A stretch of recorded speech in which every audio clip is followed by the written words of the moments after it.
আমি আমার এই চ্যানেলে যে কথাগুলো বলি সেগুলো কিন্তু কোনো বানানো গল্প নয়। আমি বা আমার সঙ্গে পরিচিত কারো ঘটে যাওয়া সত্যিকারের ঘটনা। এখন এই রকম একটা ঘটনা বলছি। আজ থেকে বছর 30 আগে আমাদের এলাকা বা আমাদের আশেপাশের এলাকা কিন্তু আজকের অবস্থায় ছিল না, অনেকটাই ছিল আলাদা। সেই সময় আমার এক দাদার রাস্তার ধারে একটা দোকান ছিল, যে দোকানে দাদা প্রায় রাত্রেই ঘুমাতো। এই দাদার একটা বড় নেশা ছিল মাছ ধরা।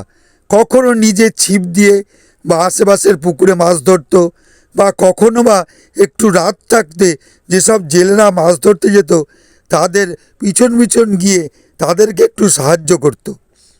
মাছ ধরা হয়ে গেলে তারা খানিকটা মাছ দাদাকেও দিয়ে যেত।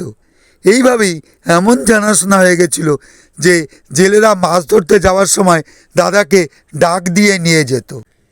এই রকম এক রাতে দাদা শুনতে পেল যে জেলেরা তাকে ডাকছে।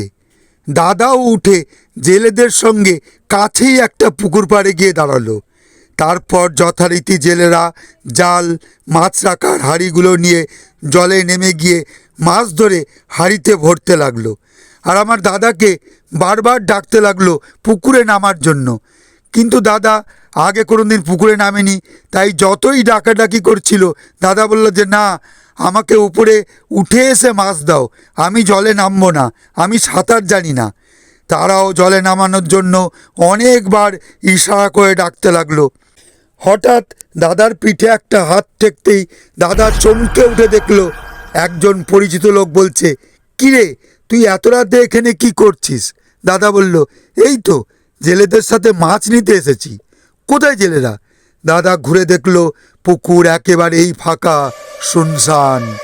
পরিচিত লোকটি বললেন, এখন রাত 2টো বাজে, আমি একটা কাজ থেকে ফেরার সময় তোকে দেখতে পেলাম এখানে দাঁড়ানো।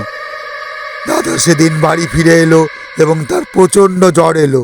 তারপর থেকে দাদা সেই দোকানে শোয়া একেবারেই বন্ধ করে দিয়েছিল।